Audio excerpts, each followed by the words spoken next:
नमस्कार, crime bulletin में आप सभी का स्वागत है। हैदराबाद में हवाला के पैसे पर पुलिस नकेल कस रही है।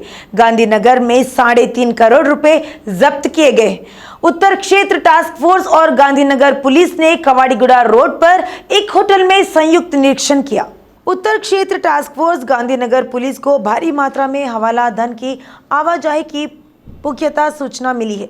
इसके साथ ही पुलिस ने मेरिट होटल में चेकिंग की। के वेंकटेश्वर नाम के शख्स ने सैदाबाद के रहने वाले एक लड़के गंडी साई कुमार रेड्डी को 3.5 करोड़ रुपए नकद दिए। उन्होंने इसे महेंद्र नाम के लोगों को देने का सुझाव दिया।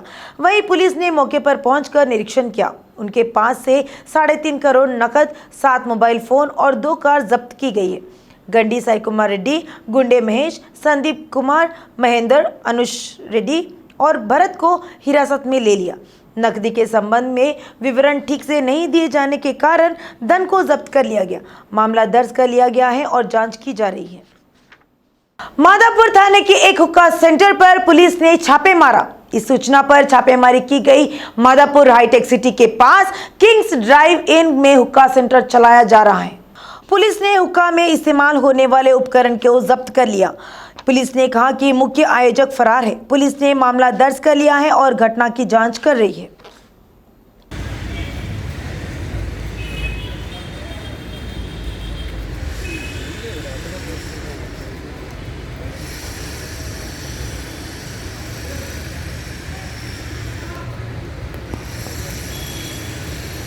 साइबराबाद कमिश्नरेट में चेन लुटेरों का तांता लगा हुआ है। उसने रंगारेड्डी जिले के नारसिंगी अंतर्गत तिरुमला हिल्स में एक महिला के गले से सोने की चेन खींचकर फरार हो गए। तिरुमला हिल्स से अरुणा अपने रिश्तेदारों के घर से लौट रही थी। हमलावर दोपहिए वाहन पर आए और चेन खींचकर फरार हो गए। पीड़िता की शिकायत के अनुसार मामला दर्ज कर लिया गया है और जांच की जा रही है। शमशाबाद, राजेंद्र नगर और नारसिंगी के महीने के भीतर चेन डकैती की एक श्रृंखला होने से महिलाएं दहशत में हैं। ऑनलाइन सट्टे में हारे युवक ने सेल्फी वीडियो में अपना दुख जताते हुए आत्महत्या कर ली। घटना हनुमकोंडा जिले के धर्मसागर मंडल के मलकपल्ली की है।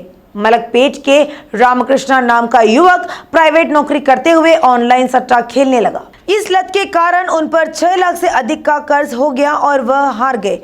उसने निपटने में असमर्थ, ऑनलाइन सट्टेबाजों के उत्पीड़न को सहन करने में असमर्थ, उसने एक सेल्फी वीडियो लेते हुए कीटनाशक पी लिया। एमजीएम अस्पताल में इलाज के दौरान रामकृष्णा की मौत हो गई। बेटे के आत्महत्या करने के बाद माता पिता रो रहे हैं। मीरपेट थाने में उपद्रवियों ने तोड़फोड़ की। मंदिरों को चोरी का निशाना बनाया जाता है। पुलिस ने मामला दर्ज कर लिया है और जांच कर रही है। बड़ंगपेट नगर निगम अंतर्गत कई मंदिरों में चोरों ने पोचम्मा और मैसम्मा मंदिर से 20,000 नकद और आभूषण चोरी हो गया है। पुजारी ने पुलिस के शिकायत की कि हुंडी में रखे रुपए और जेवर सुबह सुबह चोरी हो गए। पुलिस ने मामला दर्ज कर लिया है और जांच कर रही है। और एक कुत्ते भी आ रहे थे, अंदर आ रहे पर कुत्ते कुछ भी नहीं बोलो इसको। हाँ ఈ కుక్కలు ఏం లాభం ఉండి కెమెరా చూసి టోప్ కింది కన్నా కెమెరా చూసినాడు కుక్కకి వేసినాడు, వేసినది కదా చూసుకుంటూ వస్తున్నాయి దగ్గర. అగో ఈ కుక్కలు ఉండడం, ఇన్ని కుక్కలు ఉన్నాయి కానీ మురగడానికి శాత కలదు తీసి. అగో అని ఏ మాటలు అంటారు, ఏమి వేసిండారు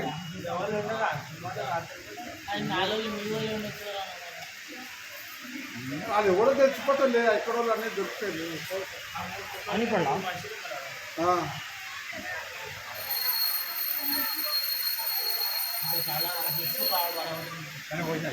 विकाराबाद जिले के परगी मंडल के निवासी श्रीनिवास ऋण ऐप के जाल में फंस गया। श्रीनिवास ने अपने मोबाइल पर वंडर लोन एप्लीकेशन इंस्टॉल किया क्योंकि वह आवश्यकता के कारण प्ले स्टोर में लोन ऐप की तलाश कर रहा था। युवक ने आधार, पैन कार्ड, सेल्फी के साथ अपनी पूरी जानकारी अपलोड की। हालांकि ब्याज अधिक होने के कारण ऋण आवेदन को हटा दिया गया था, लेकिन पैसा श्रीनिवास के खाते में जमा कर दिया गया है। एक हफ्ते बाद ही लोन ऐप के संचालक कर्ज चुकाने की धमकी देने लगे। भले ही लोन की रकम का पूरा भुगतान कर दिया गया हो, फिर भी स्कैमर्स ने वॉइस मैसेज भेजकर इसके चुकाने के लिए कहा। उन्होंने संपर्क सूची में शामिल सभी को नग्न तस्वीरें भेजने की धमकी दी। पीड़ित ने कुछ नहीं किया या साइबर अपराध पुलिस से संपर्क किया। पुलिस ने मामला दर्ज कर लिया है और जांच कर रही है। हैदराबाद आतंकी धमाकों की साजिश मामले में एसआईटी ने अपनी जांच तेज कर दी है। पुलिस इस मामले में 3 लोगों को पहले ही गिरफ्तार कर रिमांड पर भेज चुकी है। आरोपी की हिरासत याचिका पर नामपल्ली कोर्ट में सुनवाई हुई। एसआईटी हैदराबाद में आतंकी गतिविधियों को जांच कर रही है। जाहिर से नेटवर्क के बारे में पूछताछ की जा रही है। हथगोले पाकिस्तान से महाराष्ट्र होते हुए हैदराबाद पहुंचे। पुलिस पाकिस्तान में आतंकी फरहतुल्लाह गौरी के नेटवर्क का पता लगाने में जुटी है। पुलिस जांच करेगी कि कितने लोगों को आतंकवाद की ओर मोड़ा गया है। अगर आरोपियों को हिरासत में लेकर पूछताछ की जाती है तो आतंकी साजिश के और भी पहलू सामने आने की संभावना है। आरोपी जाहिद, माजा और सामी को हिरासत में देने की याचिका पर नामपल्ली कोर्ट में सुनवाई हुई। निजामाबाद जिले में बाइक चोरी करने वाले एक गिरोह को पुलिस ने गिरफ्तार किया है। बाद में चारों आरोपियों के पास से 42 गाड़ियां जब्त की गई। इनकी कीमत 70 लाख रुपए है। इन गिरोह के सदस्यों के लिए एक परिष्कृत वाहन या 2 ताले वरदान है। उन्हें कोई महंगी गाड़ी दिखे तो काफ़ी है। निजामाबाद के सीपी नागराजू ने कहा कि ताला नहीं होने पर भी वाहन चोरी कर लिया जाता था। निजामाबाद के शेख समीउद्दीन और रियाज कर्नाटक और महाराष्ट्र में वाहन चोरी कर कम दामों पर बेच रहे थे। बांसवाड़ा के अब्बास और हैदराबाद के अदनान बिन उनकी मदद कर रहे थे। उन्होंने कहा कि एक कार के चोरी का सीसीटीवी फुटेज मिल गया और तलाशी ली गई और आखिरकार आरोपियों को गिरफ्तार कर लिया गया है। उन्होंने कहा कि जिले में यह पहला मौका है जब इतनी बड़ी संख्या में वाहनों को सीज किया गया है। उन्होंने कहा कि गिरोह द्वारा चुराई गई सभी गाड़ियां 1 साल पहले खरीदी गई है। Hyderabad narcotic enforcement wing police Goa drug mafia पर नकेल कस रही है। शहर पुलिस द्वारा अंतर्राज्यीय गिरोहों की जांच की जा रही है। तेलंगाना से जुड़े गिरोह ही नहीं, हमारी पुलिस अंतर्राज्यीय गिरोह के साथ मिलकर काम कर रही है। नशा तस्कर बीटेक के छात्रों और सॉफ्टवेयर कर्मियों को निशाना बना रहे हैं और शहर में प्रतिबंधित दवाएं बेच रहे हैं। बीटेक कॉलेज शहर के बाहरी इलाके में है, इसलिए शहर के बाहरी इलाके में छात्रों को ड्रग्स बेचा जा रहा है। राजनेताओं ने इस गिरोह पर ध्यान केंद्रित किया और नशीले दवाओं के उपयोग को कम कर दिया। यूजर्स के लिए सीधे ड्रग्स खरीदना मुश्किल हो गया है। कुछ यूजर्स ने डार्क वेब का सहारा लिया है। अगर आप इसमें ऑर्डर देते हैं तो पार्सल सीधे अमेज़न से आपके घर पहुंच दिया जाएगा। इससे पुलिस की कोई झंझट नहीं होती। खुफिया जानकारी मिलने पर इसकी जांच की जाती है। पुलिस ने पाया कि ड्रग्स को सीधी सप्लाई करने की बजाय डार्क वेब के जरिए निपटाया जा रहा है। हैदराबाद के सीपी आनंद ने बताया कि गोवा का रहने वाला नरेंद्र आर्य नाम का शख्स डार्क वेब नेटवर्क चला रहा है। उन्होंने कहा कि क्रिप्टो करेंसी में लेन देन के जरिए दवाओं की आपूर्ति की जा रही है। पुलिस ने कहा कि नरेंद्र के देश भर में 450 कस्टमर हैं। पुलिस ने हैदराबाद के 5 उपयोगकर्ताओं को नारायण के ड्रग ग्राहकों के रूप में पहचाना है। शहर में नशे का सेवन करने वाले नशेड़ी को पुलिस ने पकड़ लिया। पुलिस ने अंतर्राज्यीय गिरोह के 2 सदस्यों को गिरफ्तार किया है। नतीजतन जांच करने वाली पुलिस को कई दिलचस्प बातें पता चली है। आरोपियों ने कहा कि वे डार्क वेब की कोड लैंग्वेज के जरिए अपनी पसंदीदा की दवाइयां मंगवा रहे हैं। यदि क्रिप्टो करेंसी के माध्यम से भुगतान किया जाता है तो पता चलता है कि घर पर दवाएं कुरियर द्वारा भेजी जा रही है। सीपी ने अभिभावकों से कहा कि वे छात्रों और आईटी कर्मचारियों और उन्हें मिलने वाले ऑर्डरों पर नजर रखें। पुलिस ने गिरफ्तार आरोपित के पास से भारी मात्रा में नशीला पदार्थ व नकदी बरामद किए हैं। पुलिस ने 9 लाख मूल्य की 140 ग्राम चरस, 1.45 किलो गांजा, 184 गोलियां LSD व MDM 10 ग्राम जब्त किया है। पुलिस ने गोवा के नरेंद्र के ड्रग कस्टमर के तौर पर बिजनेस, पॉलिटिक्स और फिल्म इंडस्ट्री के 30 लोगों की पहचान की है। उन्होंने कहा कि उन्होंने 600 लोगों की पहचान की है जो ड्रग्स का इस्तेमाल कर रहे हैं। उनमें से ज़्यादातर छात्र और आईटी कर्मचारी हैं। सीपी आनंद ने बताया कि इन सभी की पुनर्वास केंद्र में काउंसलिंग की जा रही है। हैदराबाद सीपी आनंद ने कहा कि हैदराबाद नारकोटिक एनफोर्समेंट विंग की स्थापना के बाद से शहर में ड्रग्स पर अंकुशा लगा है। इस विंग के माध्यम से अब तक 58 ड्रग केस दर्ज किए गए हैं और 285 लोगों को गिरफ्तार किया गया है। उन्होंने कहा कि उन्होंने हैदराबाद में लोगों को ड्रग्स बेचने से डराया। सीपी आनंद ने चेतावनी दी कि शहर से कुछ नशा करने वाले गोवा और बेंगलोर जैसे शहरों में जाकर ड्रग्स लेते हैं। सीपी आनंद ने बताया कि नशा करने वालों के साथ साथ ड्रग्स का सेवन करने वालों के खिलाफ भी मामले दर्ज किए जा रहे हैं। बैन रियासत गिरोह को पकड़ा गया है। ये डार्क वेब के जरिए नारकोटिक ड्रग्स को बेच रहे हैं। इनको हमारे हैदराबाद नारकोटिक्स एनफोर्समेंट विंग वाले बहुत ही डीप इन्वेस्टिगेशन करके बहुत गहरी तहकीकात उन्होंने किया कि उसको पकड़ के लेके आए हैं। इसमें 2 इंटरस्टेट मेन पेडलर्स जो हैं उनको पकड़ा गया है, एक तीसरा भागा हुआ है। इसका नाम है नरेंद्र आर्या। ये गोवा का रहने वाला है। वो 1 साल से वहाँ रहकर डार्क वेब के जरिए क्रिप्टो करेंसी के पेमेंट के जरिए ये नेटवर्क्स को चला रहा है। ये कंज्यूमर्स जो हैं जिसको भी हमने पकड़ा है वो सब लोग पढ़े लिखे हैं, अमीर लोग हैं, उनके बच्चे हैं और उनको पता है कि डार्क वेब में कैसे ये काम कर सकते हैं। ये दोनों के द्वारा जो 6 लोगों को हमने पकड़ा है उनके नाम हैं उत्कर्ष उमंग, अब्दुल्ला खान, साहिल शर्मा। ये तीनों BBA पढ़ने वाले स्टूडेंट्स हैं और क्लासमेट्स हैं जो ड्रग्स कंज्यूम करने का और बेचने का भी। जो स्टूडेंट्स हैं, सॉफ्टवेयर एम्प्लॉयज़ हैं, उनको भी पकड़ा गया है और उनके माँ बाप को भी हम बताने वाले हैं कि ऐसा है और उनका रिहैबिलिटेशन का प्रोसेस शुरू करेंगे। तो ये तीनों गैंग्स को पकड़ने के बाद 40 ग्राम चरस, 1450 ग्राम्स गांजा और 128 LSD ब्लॉट्स और 7 सेलफोन्स को भी हम सीज किए हैं। नोट करने वाली बात यह है कि विकर मी ऐप जो है वो मैसेंजर ऐप है। नारकोटिक ड्रग उनको ज़रूरत है, उसको वो ऑर्डर कर सकते हैं।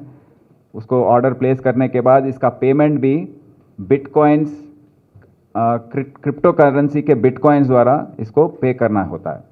तो बाइनेंस और वजीरेक्स ये जो क्रिप्टो करेंसीज को वो मान रहे हैं और उसके द्वारा पेमेंट होने के बाद कोरियर के द्वारा इसको भेजा जाता है।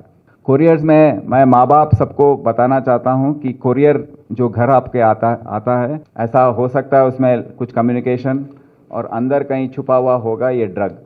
ये विकर्मी ऐप के द्वारा ये पेमेंट होने के बाद ये ऐसे डिलीवरी हो जाता है। तो इसको हम थोड़े कंज्यूमर्स हमको यहाँ पर उनको आइडेंटिफाई किए थे। फरहान मोहम्मद अंसारी इसका एक्चुअल नाम है। ये टर्मिनेटर ID से बेच रहा है। ये पूरे देश में इनके कंज्यूमर्स हैं 450 से लेके 150 कंज्यूमर्स तक एक मेंटेन कर रहे हैं और 30 लाख से लेके 15 लाख तक इनके ट्रांजैक्शंस आज तक हुए हैं। तो ये पहली बार है जब नारकोटिक्स एनफोर्समेंट विंग वालों ने डार्क वेब के ज़रिए उसमें कैसे ड्रग्स बेच रहे हैं उसको बस्ट किया है और इतने लोगों को पकड़ लिया गया। 3rd लेवल पे इंटरस्टेट अक्यूज को पकड़ा गया। नाइजीरियंस को जो मुंबई में ऑपरेट करते थे, बेंगलोर में ऑपरेट करते थे, उनको पकड़ लिया गया है। राज्य में कुछ व्यापारी लोगों के स्वास्थ्य के साथ खिलवाड़ कर रहे हैं। रंगों और रसायनों के साथ खाद्य पदार्थों की बिक्री के कारण अधिकांश लोग बीमार हो रहे हैं। दूषित खाना खाने से लोग पाचन, लिवर और किडनी की बीमारियों से पीड़ित हो रहे हैं। आरोप है कि शहर में खाद्य सुरक्षा अधिकारी दिखावे के लिए निरीक्षण कर रहे हैं। चेकिंग के बाद भी मिलावट का धंधा बंद नहीं हो रहा है। व्यापारी हर वस्तु में मिलावट कर लोगों से इस तरह दे रहे हैं जैसे मिलावट नहीं की गई हो। जैसे जैसे जनसंख्या बढ़ रही है, दैनिक खाद्य पदार्थों की खपत भी बढ़ रही है। इसी के सहारे मिलावटखोर सभी सामग्री में जहर घोल रहे हैं। बच्चों को दूध में पानी, फल और सब्जियां मिलाकर बेचा जाता है। चिंता की बात यह है कि शहर में मिलावटी भोजन के कारण अस्पतालों में जाने वालों की संख्या धीरे धीरे बढ़ती जा रही है। GHMC के अलावा कोई भी सरकारी विभाग इस ओर ध्यान नहीं दे रहा है, इसलिए शहर में मिलावट पर अंकुश नहीं लग रहा है। संदेह व्यक्त किया जा रहा है कि क्या हैदराबाद शहर जो विभिन्न क्षेत्रों में सबसे आगे है, क्या मिलावट में भी नंबर 1 बन जाएगा। स्ट्रीट फूड सेंटर शहर में असंख्य है। आज चूंकि वे उचित स्वच्छता का पालन नहीं करते हैं, इसलिए पीने के पानी से लेकर उनके द्वारा खाए जाने वाले भोजन तक सब कुछ दूषित है। आरोप लगाया जा रहा है कि GHMC और IPM के खाद्य सुरक्षा अधिकारी मिलावट को नियंत्रित करने के उपाय करने का प्रयास नहीं कर रहे हैं। पहले जीएचएमसी में केवल 3 खाद्य सुरक्षा अधिकारी थे। अधिकारियों का दावा है कि वे खाद्य पदार्थों में मिलावट को रोकने में सक्षम नहीं है, क्योंकि 1 करोड़ की आबादी वाले शहर के लिए 3 पर्याप्त नहीं है। स्थिति को समझते हुए सरकार ने नए खाद्य सुरक्षा अधिकारी नियुक्त किए और उनकी संख्या 22 हो गई। हालांकि गणना में निरीक्षणों की संख्या में वृद्धि हुई है, लेकिन पता चला जलसाजों के खिलाफ की गई कार्रवाई का कोई रिकॉर्ड नहीं है। यह पिछले साल जून से इस साल जून तक स्पष्ट है।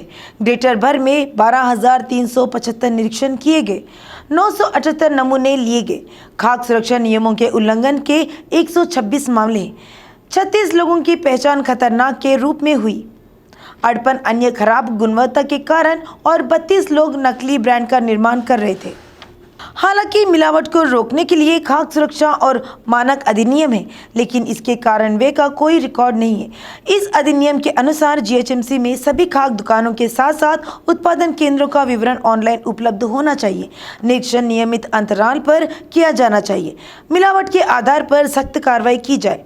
उत्पादन के स्थान से लेकर पैकिंग, परिवहन, बिक्री और उपभोग तक मिलावट रोकने के लिए एक उपयुक्त प्रवर्तन प्रणाली होनी चाहिए, लेकिन इसमें से कोई भी लागू नहीं किया जा रहा है।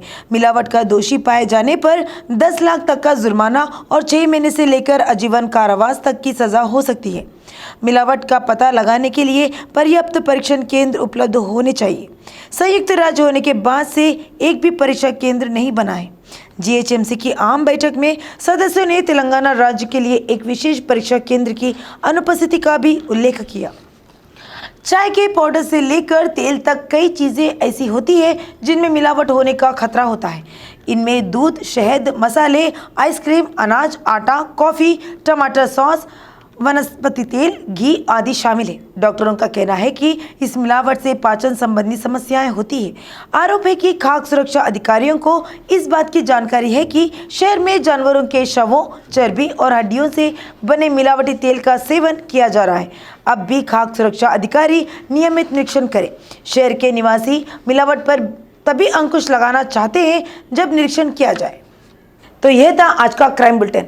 कल के क्राइम बुलेटिन के साथ फिर आपके सामने हाजिर होंगे। तब तक के लिए रहिए सतर्क। धन्यवाद।